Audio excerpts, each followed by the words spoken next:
Charleston slave markets handled thousands of transactions every year. But only once did the city's auctioneers refuse to sell a man without written warnings attached to his bill of sale. The document, preserved in a private collection until 1987, describes a 28-year-old field hand whose previous 3 owners had all died under circumstances the Charleston constabulary declined to investigate further. What made this man so dangerous wasn't violence or rebellion. The two things plantation society feared most. It was something the authorities couldn't name. Something that made hardened slave traders cross themselves and mutter about judgment. The auction house demanded that every potential buyer sign an acknowledgement that they understood the risks, though the document never specified what those risks actually were. 7 men bid on him that day. Only one completed the purchase. Before we continue with the story of what happened to the buyer who ignored every warning, I need you to do something important. Hit that subscribe button right now, because stories like this one, the ones they tried to bury in courthouse basements and family archives, are what this channel is all about. And drop a comment telling me what state you're listening from. I want to know how far these forgotten American mysteries are reaching. Now, let's discover why Charleston's most experienced slave dealers called this sale the biggest mistake they ever witnessed. The transaction took place on March 14, 1843, at Ryan's Mart on Charma Street, one of Charleston's busiest auction houses. The building still stands today, though few tourists understand what happened within its walls. Ryan specialized in what they called prime field hands. Young men with strong backs who could work dawn to dusk in the rice plantations that made the Carolina Low Country one of the wealthiest regions in America. March was peak buying season. Planters needed workers ready for the spring planting, and Ryan's Mart conducted auctions 3 times weekly to meet demand. The man who arrived in chains that morning bore no name in the auction catalog. The ledger listed him only as Subject 41 male, estimated 28 years, origin Virginia. This wasn't unusual. Many slaves arrived at Charleston's market stripped of names, histories, and families, everything except the bodies that could be sold. But the auction clerk had added something irregular to his entry. A red ink notation that read, "Special conditions apply. See manager before bidding." Thomas Yancey stood in the back of the auction room that morning, watching the proceedings with the careful attention of a man who'd made his fortune, knowing exactly what he was buying. At 46, Yancey owned Belmont Plantation, 4,000 acres of prime rice land 20 miles north of Charleston along the Cooper River. He'd built his wealth slowly, buying smaller properties and consolidating them, earning a reputation as a careful manager who rarely lost money and never lost control of his holdings. His neighbors respected him. His workers feared him in the way they feared all masters, no more and no less. Yancey had attended Ryan's auctions for 2 decades. He could assess a man's worth in seconds, reading strength in shoulder width, endurance in calloused hands, and potential problems in the eyes. He'd come that morning, looking for 3 prime field hands to replace workers he'd sold off at a profit the previous season. He had not come looking for mysteries or bargains too good to be true. The morning auction proceeded normally through the first 17 lots. Men and women stood on the platform, while buyers examined teeth, checked for whip scars that might indicate rebellion, and asked the routine questions about age and experience. Prices ran typical for the season. Prime men were fetching between $900 and first or $200. Women slightly less, children priced by potential. Then the auctioneer called Lot 18, and the atmosphere in Ryan's Mart changed. 2 handlers brought the man onto the platform, and Thomas Yancey noticed immediately that they kept their distance, standing an arm's length farther back than they did with other lots. The slave himself stood motionless at the center of the platform, his hands shackled in front of him, leg irons forcing him into a shortened stance. He was tall, perhaps 6 feet, with the broad shoulders and scarred hands of someone who'd worked hard labor his entire life. His face bore no expression at all, and this was what made Yancey lean forward with interest. Most men standing on auction platforms showed something in their faces: fear, resignation, anger carefully hidden behind blank masks, despair. This man showed nothing. His eyes moved across the crowd with the same mild interest, Someone might show watching clouds drift past. When the auctioneer began his pitch, the slave's gaze settled on a point somewhere above the buyers' heads and stayed there, unmoving, barely blinking. Lot 18, the auctioneer announced, his voice carrying the practiced enthusiasm of his profession. Prime field hand, approximately 28 years of age, originating from the Virginia Piedmont. Strong constitution, no visible infirmities. He paused, glancing down at his notes. Special terms apply to this lot. All interested bidders must consult with manager Talbot before participating in the auction. A murmur ran through the crowd. In 20 years of attending these sales, Yancey had never heard such an announcement. 3 men left their positions near the front and walked to the manager's office, a small room adjacent to the main auction floor. They returned within minutes, 2 of them shaking their heads, the third looking pale. None resumed their positions near the platform. The third man caught Yancey's eye as he passed and said quietly, "Don't do it, Thomas. Whatever price they name, it's not worth it." Yancey watched the man leave, then turned his attention back to the platform. The slave hadn't moved, hadn't reacted to the murmurs, to the bidders walking away, to anything happening around him. That stillness drew Yancey forward. He'd spent his life around enslaved men and women, had seen every form of resistance and accommodation they could devise. This was something different. He made his way to Manager Talbert's office. 3 other men waited in line ahead of him. He listened as Talbert gave each the same speech in low, urgent tones. 2 left immediately. The third, a planter Yancey knew slightly from Christ Church Parish, stayed to ask questions. But what exactly did he do? The planter pressed. "You're telling me 3 owners died, but you won't say how." Talbert, a thin man in his 50s whose family had run Ryan's Mart for 3 generations, spread his hands in a gesture of helplessness. "The documentation is incomplete. What I can tell you is that we acquired him from an estate sale in Virginia. The estate executive insisted on the special terms. He said, 'Anyone who buys this man needs to understand there are circumstances that can't be fully explained.'" "That's not an answer," the planter said. "It's the only answer I can give you," Talbert replied. "If you're not comfortable with uncertainty, then this lot isn't for you." The planter left. Yancey stepped forward. "Tell me everything you know," he said. Talbert studied him for a long moment, then pulled out a folder. Inside were 3 documents: a bill of sale from 1838, another from 1840, and a letter written on expensive paper with a lawyer's precise hand. His first documented owner was a man named Harrison Kemp, a tobacco planter in Pennsylvania County, Virginia. Kemp bought him at a Richmond auction in 1838. 14 months later, Kemp was found dead in his tobacco barn. Heart failure, according to the examining physician. Talbert tapped the first document. "The interesting part is what happened in the 3 days before Kemp died." "Go on," Yancey said. Kemp's overseer reported that Kemp had become convinced the slaves were plotting against him. He conducted interrogations, increased punishments, disrupted work schedules, searching for evidence of conspiracy. On the 3rd day of this behavior, he was found dead. No marks on him, no sign of struggle, just dead in his barn at 43 years old, with a perfectly healthy heart, according to every examination he'd had before. Yancey waited. The slave we're discussing was one of the men Kemp had interrogated most intensely. The overseer noted in his report that this particular slave had answered every question calmly, never showed fear or anger, and the morning after each interrogation session, Kemp seemed more agitated than before, more convinced of conspiracy, more certain of threats. The overseer said it was like watching Kemp argue with his own thoughts. "And you believe there's a connection?" Yancey asked. "I'm telling you what's documented," Talbert said carefully. Kemp's estate sold off his slaves to settle debts. This man went to a planter named Virgil Stowe in Halifax County. Stowe lasted 11 months. He took his own life, hanged himself in his study.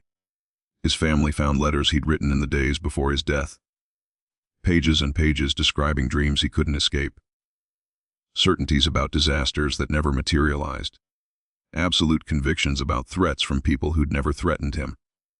The room felt smaller suddenly. Yancey realized his hands had tightened on the edge of Talbert's desk. Stowe's overseer noted the same pattern Kemp's had. In the weeks before Stowe's death, He'd focused particular attention on this slave. Interrogations, isolation, special surveillance. And the more attention Stowe paid him, the worse Stowe became. The man's wife said her husband stopped sleeping, stopped eating properly, spent hours staring at nothing, talking to himself about dangers that made no sense. And the third owner.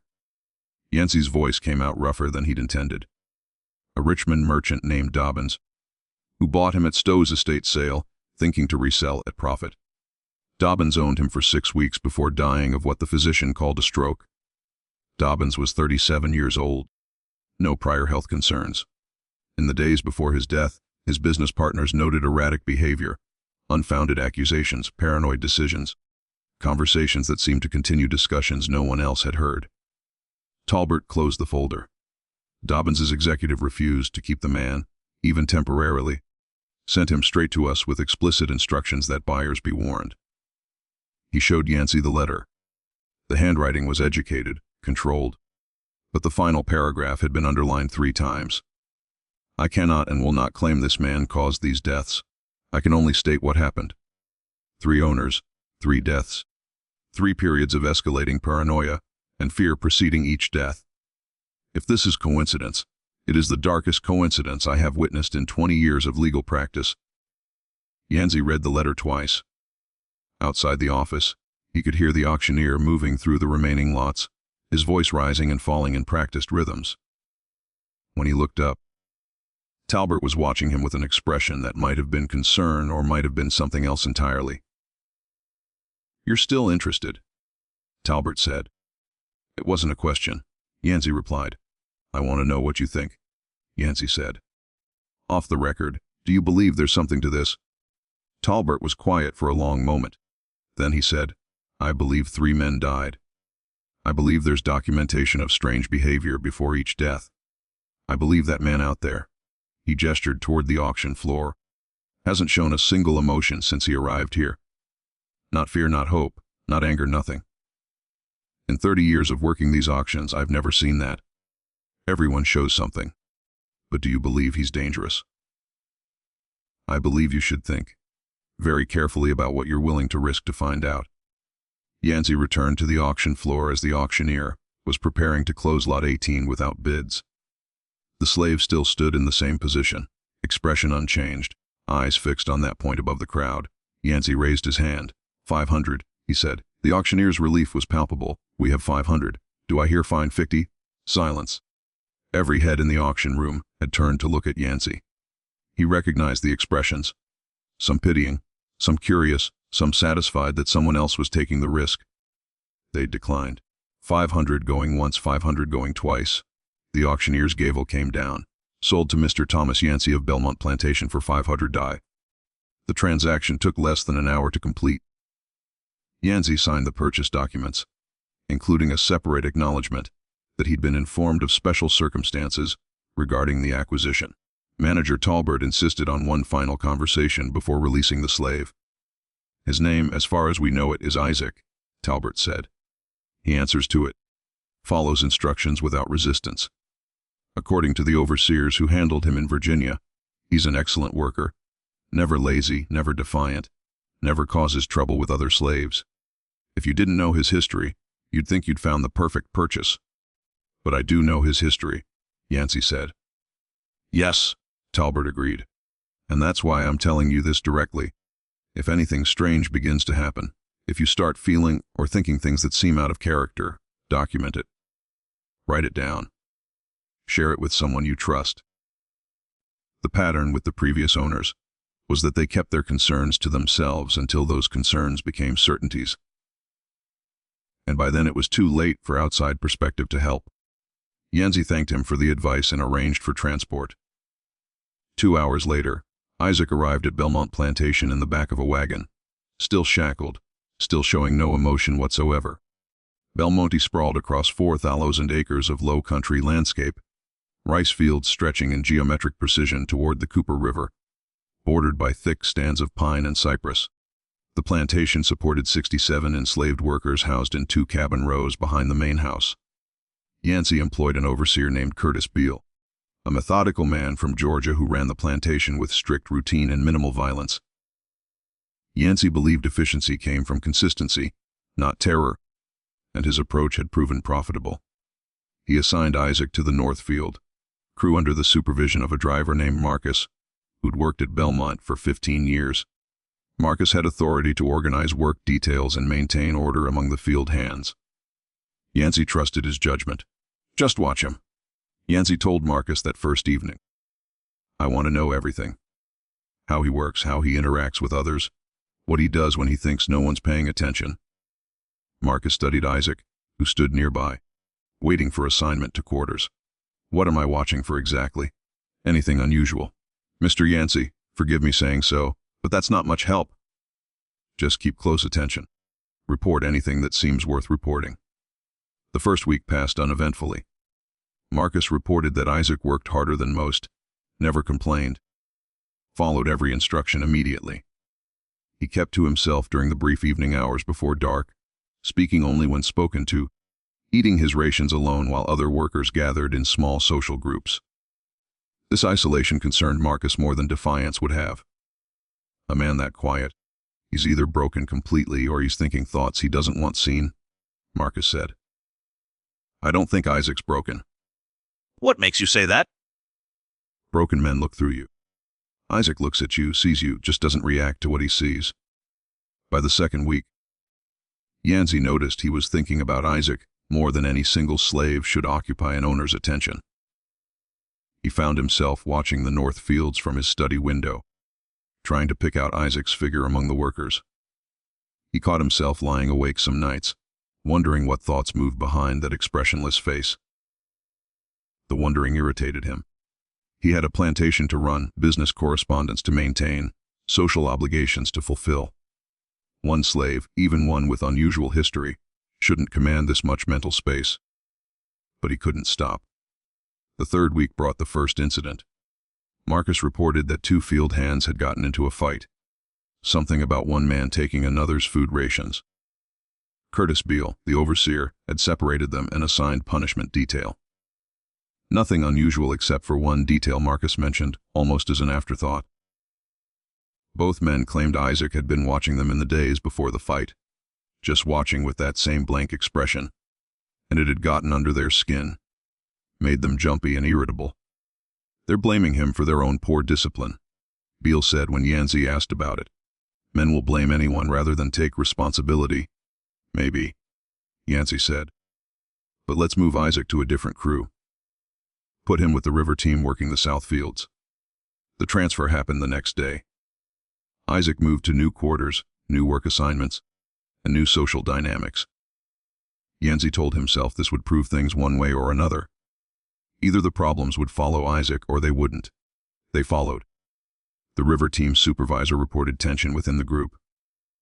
Nothing he could identify specifically, just an atmosphere of unease that hadn't existed before. Workers snapping at each other over minor issues, routines disrupted by unexplained anxiety. When pressed for details, the supervisor admitted that several workers had complained about Isaac's silence, his lack of reaction to anything around him. It made them nervous, they said. Made them feel watched even when they weren't being watched. Superstitious nonsense, Beale declared. These people work themselves up over nothing. But Yancey remembered what Talbert had told him. If you start feeling or thinking things that seem out of character, document it. He began keeping a journal, noting every incident, every complaint, every moment. When Isaac's presence seemed to correlate with disruption, the fourth week ended with Yancey's first nightmare. He dreamed he was standing in his rice fields at dawn, watching his workers move through their routines. Everything appeared normal until he realized none of them were actually working. They were going through the motions, pantomiming labor, while their eyes stayed fixed on something behind him. He turned and saw Isaac standing at the edge of the field, perfectly still, watching him with that blank expression. And suddenly, Yancey understood that everything was wrong, that his entire life had been leading to this moment. That danger surrounded him from every direction, though he couldn't name what form that danger would take. He woke, gasping, heart hammering, dawn light creeping through his bedroom windows. The dream faded as dreams do, leaving only residual unease. By breakfast time, He dismissed it as the product of stress and poor sleep. But that night brought another dream, similar but different, and the night after that, another.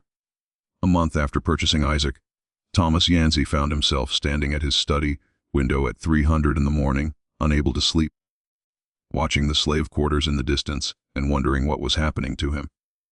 The dreams had become nightly occurrences.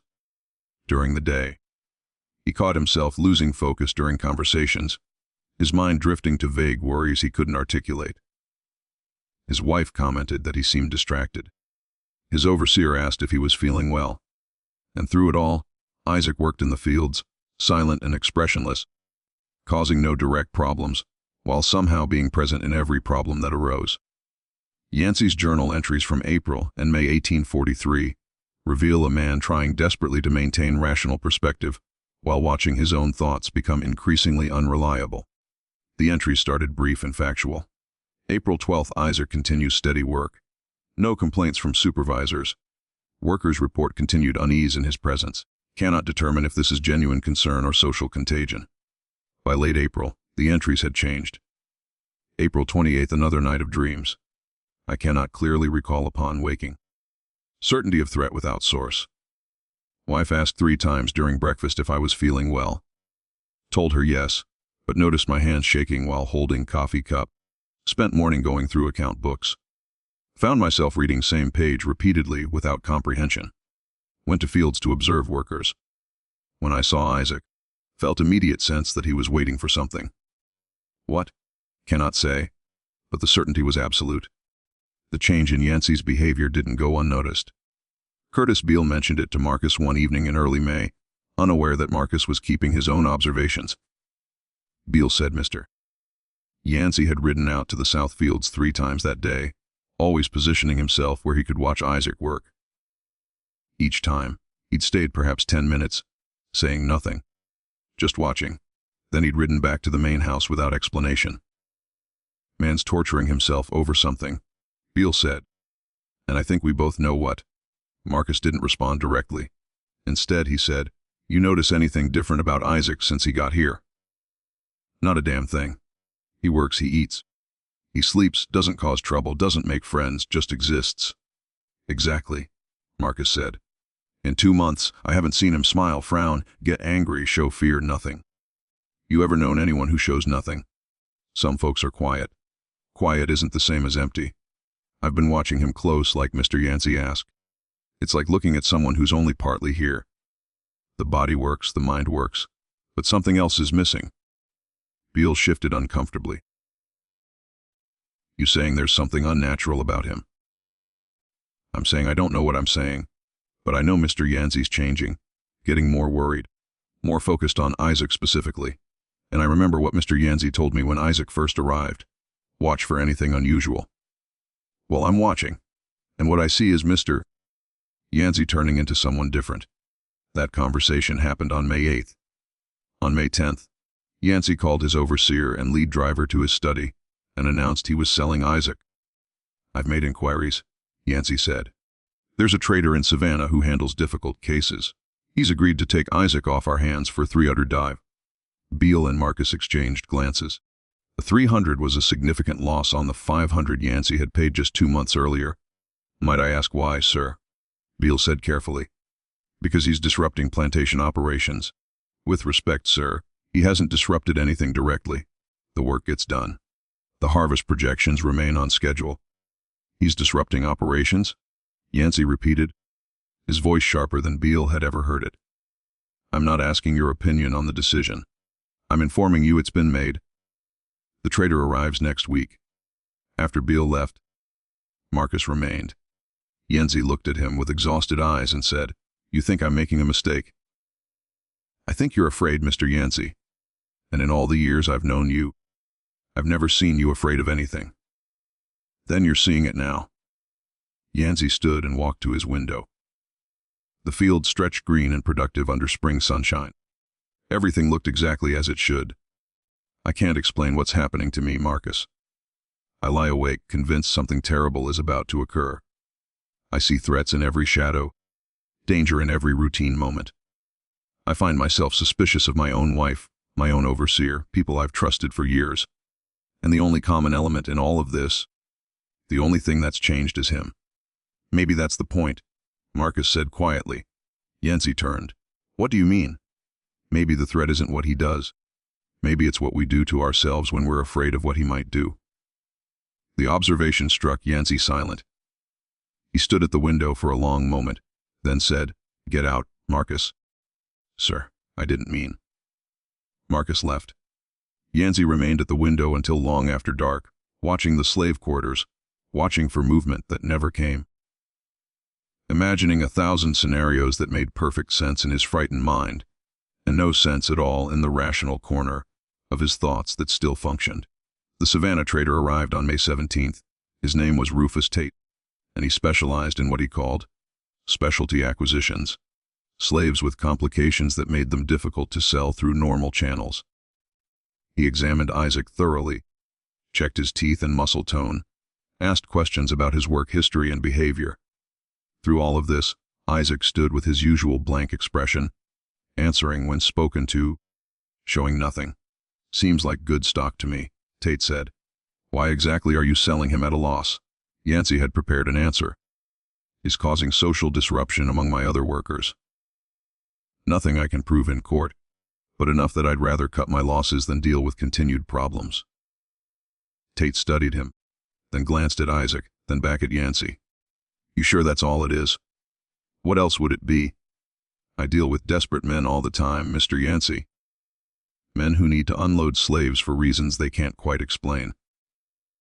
You've got that same look, like you're not just selling him. You're trying to get rid of something that scares you. Yancey said, Take him, or leave him. Tate took him. The transaction completed within the hour. Yancey watched from a study window as Tate loaded Isaac into his wagon. The slave moved with the same calm compliance he'd shown every day at Belmonte. No resistance, no emotion, no acknowledgement that his circumstances had changed again. The wagon rolled down the plantation road and disappeared into the pine trees. Yancey felt relief so intense it made him dizzy. That night, for the first time in weeks, he slept without nightmares. The relief lasted 3 days. On the 4th day, Yancey received a letter from Savannah. It had been delivered by a private courier who waited while Yancey read it, then departed immediately without waiting for a response. The letter was from Rufus Tate, but the handwriting was barely recognizable as the confident script Tate had used to sign Isaac's bill of sale. Mr. Yancey, the letter began. I am returning Isaac to you at no charge. I cannot keep him. I will not keep him. What follows is an account of the last 3 days written as clearly as my shaking hands will allow. I left your plantation believing I'd acquired a prime slave at an excellent price. My intention was to hold him a few weeks, let any difficulties come, then resell at profit in the Savannah market. I placed him in temporary quarters with 3 other acquisitions, all men of similar age and condition. The first night, I woke at 2:00 a.m., convinced someone had broken into my house. I searched every room, found nothing, couldn't shake the certainty of intrusion. I stood in my hallway for an hour, listening to creaks that are always there, but suddenly sounded like footsteps. I knew I was being irrational, knew my house was secure, but the certainty of danger wouldn't release me. The second night, I didn't sleep at all. Every time I closed my eyes, I saw scenarios of disaster. Fire, flood, financial ruin, attacks from people who'd never threatened me. I got out of bed and walked my property, checking locks, examining shadows, finding nothing wrong, but unable to convince myself everything was safe. This morning, I went to the quarters to check on my acquisitions. The other 3 men were huddled in one corner, as far from Isaac as the space allowed. They said he'd been staring at the wall all night, not sleeping, just standing there staring at nothing. They said it was like being locked in a room with something that only looked human. I spoke to Isaac, asked if he was well. He turned those empty eyes on me and said, Yes, sir. I'm well. Don't. And in that moment, I understood what you were afraid of, Mr. Yancey. It's not what he does. It's what happens to us when we try to understand what he is. I am sending him back. My man will deliver him to your gate. I don't want payment. Don't want anything except to never see him again. Do what you will with him. But for the love of God, don't sell him to anyone you care about. Whatever is wrong with this man, it spreads like disease, and I will not be responsible for passing it to another human being. Yours in desperation, Rufus Tate. Yancey read the letter 3 times, hands trembling by the end. He walked to his window and saw, already visible on the road, a wagon approaching from the south. Even at this distance, he could see the driver moving the horses faster than advisable. Could see someone sitting motionless in the wagon bed. Isaac was coming back. Curtis Beale found Yancey still standing at the window when the wagon arrived. "Sir, there's a situation. The Savannah trader has returned Isaac. He's refusing payment. Says he can't keep him. What should I put him in the isolation shed?"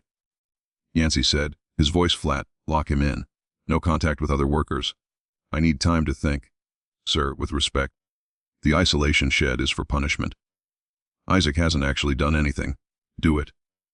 The isolation shed was a small building 50 yards from the main slave quarters, used occasionally when someone required separation from the general population. It had a dirt floor, no windows, a door that locked from outside. Water and basic rations were provided twice daily. No slave stayed there long. It was too close to torture for Yancey's usual management style. Isaac was locked inside. He went without resistance, just as he did everything without resistance. Marcus supervised the transfer and reported that Isaac had shown no emotion, no concern, no reaction at all to his new circumstances. "It's like locking up furniture," Marcus said. "I don't think he cares where he is or what happens to him." That night, Yancey sat in his study with Tate's letter spread before him, and his own journal open to a blank page. He needed to think clearly, needed to document what was happening with precision rather than panic. He began writing, May 23, 1843. "I have owned Isaac for 73 days. In that time, 3 separate people have reported severe anxiety and paranoid thoughts in his presence. Myself, my lead driver, Marcus, and now Rufus Tate, an experienced trader who deals regularly with difficult slaves. The pattern is consistent. Proximity to Isaac correlates with increasing fear, disrupted sleep, and obsessive thoughts about threats that cannot be rationally justified. The question before me is this man causing these effects? Or are we causing them in ourselves because of knowledge about his history? Evidence for causation. 3 previous owners died. Multiple supervisors and handlers report the same psychological patterns. The effects begin only after acquisition and end only after separation. Evidence against causation. Isaac has never threatened anyone, never acted violently, never done anything except work as instructed. Every problem has occurred in the minds of observers, not in objective reality. If we were ignorant of his history, would we notice anything unusual? But we are not ignorant, and that knowledge changes everything. Current state Isaac is locked in isolation. I feel relief at his confinement, which itself troubles me. What am I afraid of? A man who stands silently, a worker who follows every instruction, or am I afraid of my own thoughts, the ones that suggest impossible dangers and unavoidable disasters? I cannot sell him again. That's clear. No trader will accept him after Tate's experience. I cannot keep him in isolation indefinitely. That's inhumane and ultimately impractical. I cannot integrate him back into plantation operations because his presence causes psychological disruption. Whether that disruption is his fault or ours. What options remain? Yancey stopped writing. His hand had begun shaking again. Outside, night had fallen completely. The plantation was quiet except for normal sounds. Insects, distant animal calls, wind in the pines. Everything was exactly as it should be. Everything was perfectly safe. So why did he feel like a man awaiting execution? The answer came to Yancey 3 days later, though not from any rational deliberation. It came in the form of a conversation he overheard between Curtis Beale and a field hand named Samuel, a man who'd worked at Belmonte since Yancey's father owned the place. They were standing near the main house, unaware Yancey could hear them through an open window. Samuel was speaking, his voice carrying the careful authority of age and experience. "You want to know what I think? I think that man in the shed is showing y'all what you already are. Masters spend every day afraid of us. Afraid we'll rebel. Afraid we'll run. Afraid we'll poison your food or burn your houses or kill you in your sleep. You live in fear and call it caution. You live in suspicion and call it wisdom. Then along comes someone who doesn't do nothing, doesn't threaten nothing, just exists in his own silence. And suddenly you can't handle it because he makes you see your own fear. Makes you recognize what you've been feeling all along. That's foolish talk, Beale said, but his voice lacked conviction. As it Mr. Yancey. He's a good master as masters go. Fair, controlled, thinks things through. But he bought Isaac knowing something was wrong. And now he can't stop thinking about what might happen. Not what is happening, what might happen. That's not Isaac's doing. That's Mr. Yancey doing it to himself.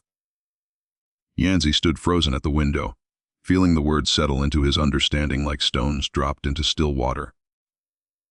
The ripples spread outward, touching everything he'd experienced, everything he'd feared, everything he'd documented in his journal.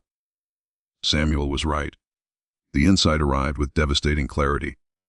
Isaac hadn't threatened him. Isaac had never threatened anyone.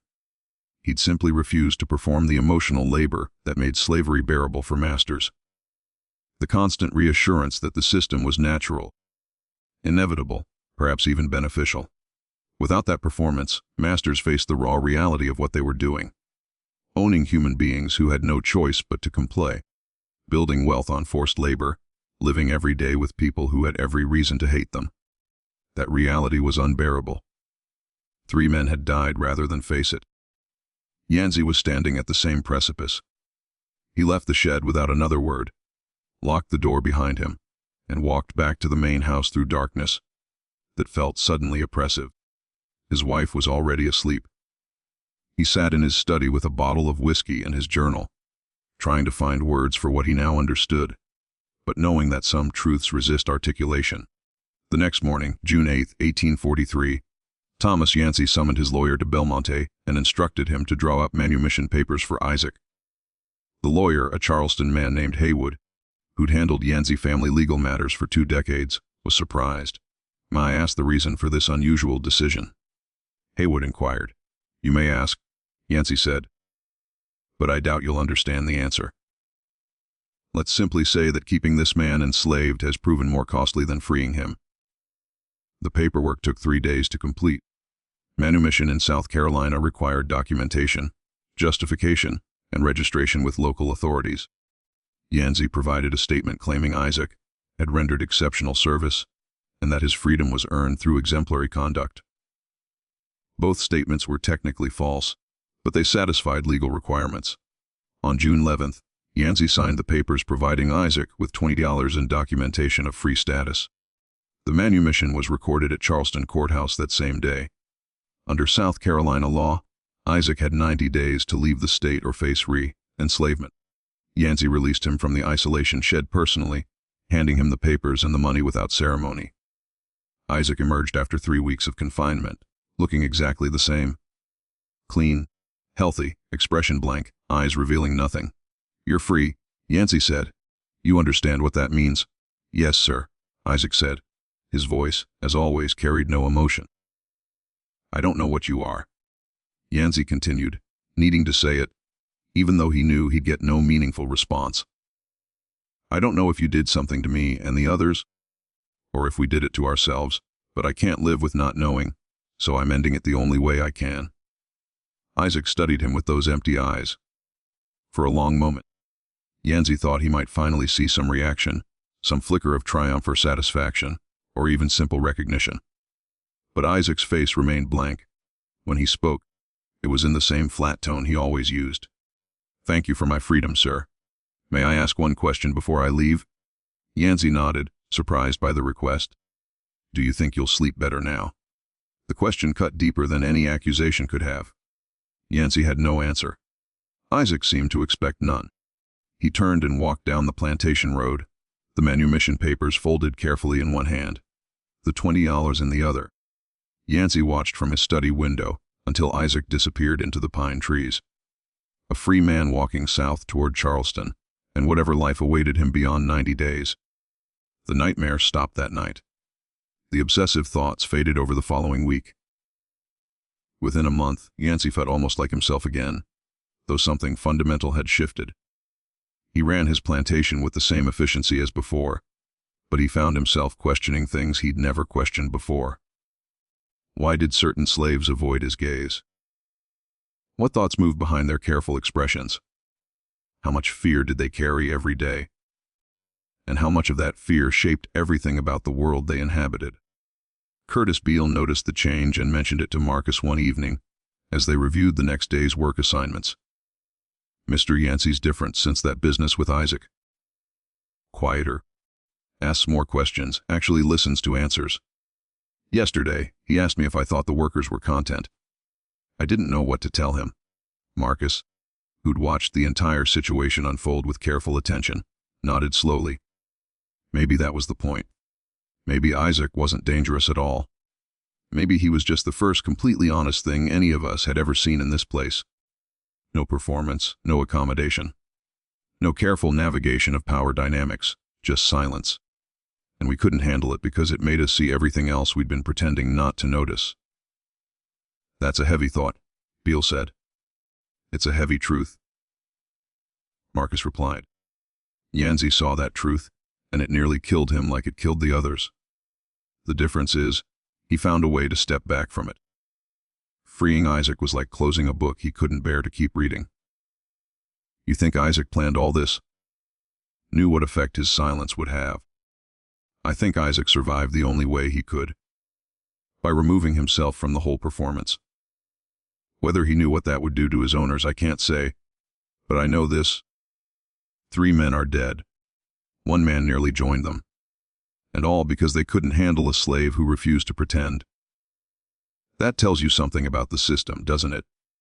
It tells me everything I need to know, Marcus said quietly. It tells me that the system is built on lies. Isaac didn't break anything. He didn't make anyone do anything. He just stopped performing. And when he did, the whole system started to break down. Records show Isaac appeared in Charleston on June 15th, presenting his manumission papers to the Port Authority. He purchased passage on a ship bound for Boston, one of the few cities where free blacks could live with relative safety. A crew manifest lists him as Isaac Freeman Freer, age approximately 28, destination Massachusetts. That's the last definitive documentation of his existence. But there are other records scattered and unverified that suggest his story didn't end in Boston. In 1847, a Charleston newspaper published a brief article about a free black man in Philadelphia who'd been accused of causing psychological distress to his employer, though no charges were filed. The article noted that the man's disturbing silence and refusal to display normal emotional responses had created an atmosphere of unease in the household where he worked. The employer had dismissed him without cause, providing extra wages simply to ensure his departure. In 1851, a letter published in The Liberator, an abolitionist newspaper, described a freedman in New York whose profound silence and impenetrable demeanor troubled those around him, though he committed no wrong and performed all tasks with precision. The letter's author, a white abolitionist, wrote, "This man's crime appears to be his refusal to reassure us with his manner. He works silently, lives privately, and offers nothing of himself beyond labor. We claim to want free black citizens, but when faced with one who will not perform gratitude or accommodation, we find ourselves uncomfortable. Perhaps this discomfort reveals more about our limitations than about his character." In 1856, a diary kept by a Quaker merchant in Philadelphia mentioned employing a man who'd been enslaved in Virginia and who spoke rarely, but worked with extraordinary consistency. The diary entry noted, "He told me once that freedom meant the space between what others fear and what actually exists. I did not fully comprehend his meaning at the time, but reflecting upon it now, I believe he was describing the terrible gap between perception and reality that slavery creates in all minds it touches." None of these accounts can be definitively connected to Isaac. The name was common among freedmen, and the descriptions could fit many individuals navigating the complex social landscape of antebellum America. But they suggest a pattern, a man moving through free society, carrying the same mirror he'd carried through slavery, showing people their own fears, their own prejudices, their own desperate need to control what they couldn't understand, and perhaps in freedom, finding spaces where his silence was simply silence rather than threat. Thomas Yancey lived until 1869, managing Belmonte Plantation through the Civil War and into Reconstruction. The war brought its own disruptions: Union blockades, Confederate conscription of laborers, and the eventual emancipation of everyone he'd once owned. Yancey adapted, as many planters did, transitioning to sharecropping arrangements and wage labor, though his heart was never truly in the rebuilding process. His later journals, preserved by his descendants and eventually donated to the South Carolina Historical Society, show a man grappling with the morality of slavery in ways few planters did during that period. He wrote extensively about fear, control, and the psychological costs of ownership. In an entry from 1862, as Confederate armies struggled against Union forces and the certainty of slavery's permanence began to crumble, he reflected on his experience with Isaac. "I have spent 19 years trying to understand what happened in the spring of 1843. I am no closer to answers. What I know is this: I freed one man, and in doing so, saw clearly for the first time the prison I'd built for myself. Every person I enslaved was a weight on my conscience. But Isaac was the one whose silence made me feel that weight fully, not through accusation or rebellion, but through simple existence, unmarked by the performances we demanded of enslaved people. I think now that Isaac's danger was his refusal to pretend. He would not smile when we wanted comfort, would not show fear when we wanted compliance, would not perform the role slavery demanded. And in that refusal, he revealed the terror at the heart of the system, that it depends entirely on performance on both sides, maintaining the illusion of naturalness.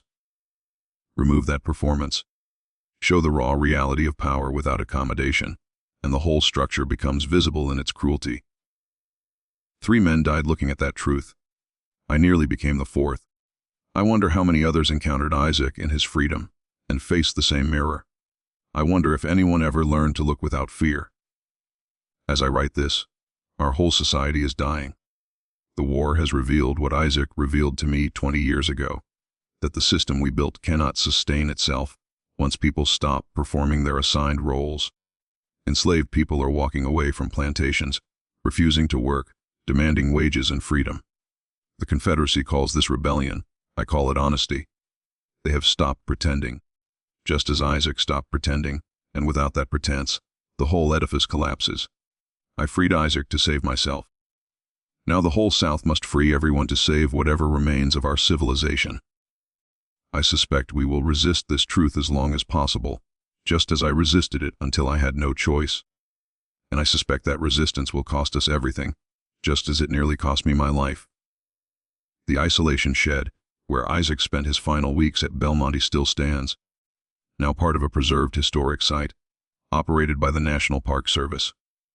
Visitors can walk through it, can see the bare dirt floor and windowless walls, and imagine what it meant to be locked in darkness for weeks, simply because your silence frightened people. Tour guides tell sanitized versions of the story, talking about the unusual slave who troubled his masters without exploring what that trouble actually meant. They mention the fear Isaac generated, the 3 deaths associated with his ownership, the eventual manumission, but they frame it as a curious historical footnote, rather than an indictment of slavery's psychological machinery. But the question remains, the same question that haunted Yancey until his death.